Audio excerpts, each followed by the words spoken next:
तो हम लोग ये बात डिस्कस कर रहे थे कि जब प्रेम इतनी ऊंचाई पे पहुंच जाता है जहाँ पे कि शब्दों की आवश्यकता नहीं होती, नैकट्य की आवश्यकता नहीं होती, किसी को देखने की आवश्यकता नहीं होती, केवल महसूस करने की, तो ये ध्यान रखिए प्रेम इंद्रियों का विषय नहीं है, ये केवल अनुभव का विषय है।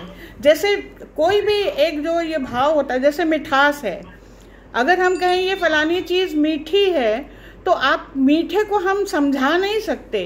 आप जब तक स्वयं खा नहीं लेंगी आपको मिठास का मतलब क्या है ये नहीं पता होगा। ऐसे ही आप जब तक स्वयं प्रेम नहीं करेंगी तो प्रेम की अनुभूति क्या है आपको नहीं पता। अच्छा, और प्रेम करना भी है तो इसके लिए भी नियम बताए हैं। आप जिससे प्रेम करेंगी उससे संपर्क में हो जाएंगी। आप दिव्य लोक से प्रेम करेंगी आप दैवत्व को प्राप्त होंगी, आप भूतों से प्रेम करेंगी आप भूत लोक को प्राप्त हो जाएंगी, आप संसार को प्रेम करेंगी आप सांसारिक हो जाएंगी। और कृष्ण कहते हैं मुझसे प्रेम करोगी राधा की तरह तो कृष्णमय हो जाओगी। तो आप किससे प्रेम कर रहे हैं इसको देख लीजिए। हम लोग आपको ये बता रहे थे कि 21,600 सांसों में से कुछ सांसें निकालिए और प्रेम के लिए, राधा कृष्ण प्रेम के लिए उसको सुरक्षित रखिए। और कैसे करेंगे? कोई मंत्र यदि गुरु ने दिया है, कोई बात बताई है तो करिए, वरना कोई भजन आपको आता है, कोई चीज़ है, लेकिन एक मन में भाव रखिए, वो श्रृंगारिक एक तस्वीर सामने रखिए जिसको आप देख रही हैं, आप समझ रही हैं, उसमें दिव्यता ढूंढिए, उसमें विश्वास रखिए और आप महसूस करेंगी। कहीं आपको सुगंध दिखाई देगी, कहीं आपको आनंद की लहर दिखाई देगी। ये कल्पना की बात नहीं होती है, आप करके देखिए प्रेम से, आपको ये महसूस होगा कि यही सच्चा प्रेम है।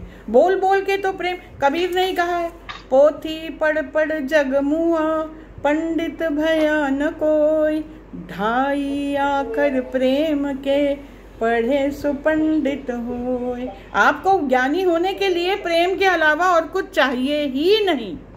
तो आपको कुछ नहीं आता तो एक कोई भजन बोलिए जिसमें कि कृष्ण राधा की कोई जिक्र हो, नहीं तो नाम आपको मिला है राधा राधा जपिए, राधे राधे रटो चले आएंगे बिहारी। कितना खूबसूरत गाना है। बिहारी को बुलाने की भी ज़रूरत नहीं है क्योंकि वो दोनों एक ही हैं। आप जब आगे से कभी भी कोई भजन सुनिए, कोई गीत सुनिए, कहीं पढ़िए, उसके अंदर का अर्थ जो निहित है उसको समझिए, उसके प्यार को समझिए, उसके लावण्य को समझिए, उसकी खूबसूरती को समझिए। गहराई में जाएंगी तो वो असर करेगा ही करेगा। प्रेम ऐसी मिठास है कि वो स्वतः ही आपके पास मिठास छोड़ेगी। और जब एक बार प्रेम हो गया ना तो कोई दुनिया की कोई चीज़ आपको वो परेशान कर भी नहीं सकती। जैसे कि देखिए, प्रेम खाली हमारे यहाँ संतों ने या लोगों ने, मनीषियों ने नहीं किया। साधारण व्यक्ति रायदास ने किया, कबीर ने किया, तुलसी ने किया, अमीर खुसरो ने किया। अमीर खुसरो की तो प्रेम की क्या कहने, क्या क्या उन्होंने बताया था। एक उनका वो था, खुसरो बाजी प्रेम की मैं खेलूं पी के संग, जीत गई तो पिया मेरे, हारी मैं पी के संग। प्रेम तो ऐसा खेल है कि उसमें आपका नुकसान हो ही नहीं सकता। अपने सलोने से, अपने इष्ट से, अपने प्रभु से प्रेम करिए। अगर आपसे कोई गलती हुई, अगर आप हार गई तो फिर जो हार जाता है उसको तो जीतने वाला अपना लेता है ना, वो तो मुझे अपना लेगा। और अगर जीत ले जाऊंगी तो मैं उसी को मांग दूंगी।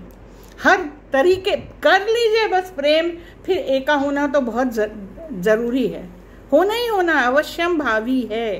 खुसरो दरिया प्रेम का उल्टी बाकी धार, जो उबरा सो डूब गया, जो डूबा सो पार। ये प्रेम का जो दरिया है इसमें भी कभी नुकसान नहीं होता, होगा ही नहीं। क्योंकि अगर आप डूब गए हैं तो इसका मतलब ये कि प्रेम में उबर गए, और अगर आप उबर गए तो फिर आप पार हो जाएंगे। तो हर तरीके से आपको फायदा ही फायदा है। आप प्रेम में उतरिए और देखिए,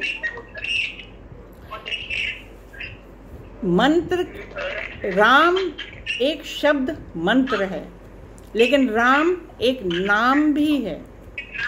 कृष्ण मंत्र भी है और नाम भी है। देखिए, नाम कभी भी जप सकते हैं, मंत्र को जपने के लिए नियम होते हैं। हमने आपको अभी चैतन्य महाप्रभु की बात बताई थी। उन्होंने एक मंत्र दिया था बहुत प्रभावशाली। चैतन्य वो हमारे शास्त्रों में दिया है मंत्र, हरे राम राम राम हरे हरे, हरे कृष्ण हरे हरे। अब चैतन्य महाप्रभु ने सोचा कि इसमें इतना अलावण्य है, इतनी खूबसूरती है, इतना आनंद है, तो इसलिए हमको इसको खाली मंत्र के तरह नहीं रखना है पूजा में, हम इसको नाम की तरह जपेंगे। लेकिन शास्त्रों के विरुद्ध है, तो उन्होंने मंत्र को उलट दिया। मंत्र शुरू होता है हरे राम से, उन्होंने क्या कर दिया, हरे कृष्ण कृष्ण कृष्ण हरे हरे, हरे राम राम राम हरे हरे। वो शास्त्रोक्त मंत्र को उलटने से वो नाम रूप में आ गया, और इसी को इन लोगों ने भी उठा लिया जो इस्कॉन वाले लोग हैं। तो इस तरीके से आप इसमें जाइए, प्रेम में डूबिए। प्रेममयी राधा, आनंदमय कृष्ण, दोनों को एक संग युगल मूर्ति समझ के, दोनों को एक रूप समझ के उनको भजिए, उनका आराधन करिए, उनको आगमन के लिए उन्हें आमंत्रण दीजिए, उनमें खो जाइए, और निश्चित रूप से आपके जो प्रेम की जो लहर आपके अंदर उठेगी। संभवतः अभी तक आपने नहीं महसूस किया, लेकिन अब इसका प्रयास शुरू करिए और आप अनुभव करेंगे।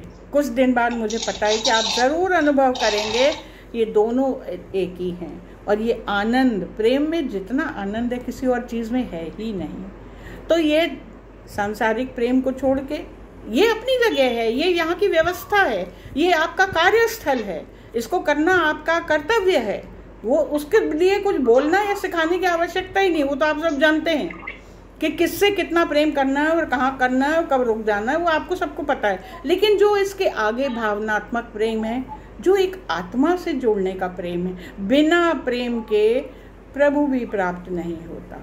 आप कितनों ध्यान भजन करते रहिए, शंकर जी खुद प्रेम से विष्णु जी की आराधना करते हैं।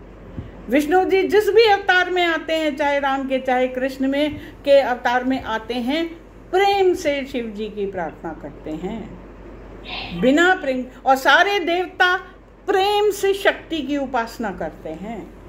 बिना प्रेम के संसार टिक ही नहीं सकता। ये वो धुरी है, वो शक्ति है जो पूरे संसार की नियंता है, उसको बांध के रखती है। तो हम भी अपने छोटे से प्रयास से यदि उससे जुड़ जाएं तो इससे बड़ी कोई बात ही नहीं है।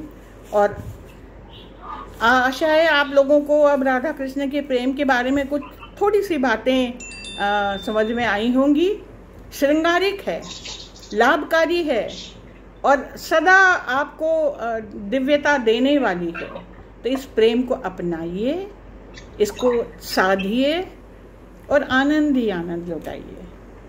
इसी के साथ आज हम लोग अपना ये प्रेम प्रसंग यहाँ समाप्त करते हैं। फिर अगले दिन किसी और प्रसंग को उठाएंगे। धन्यवाद।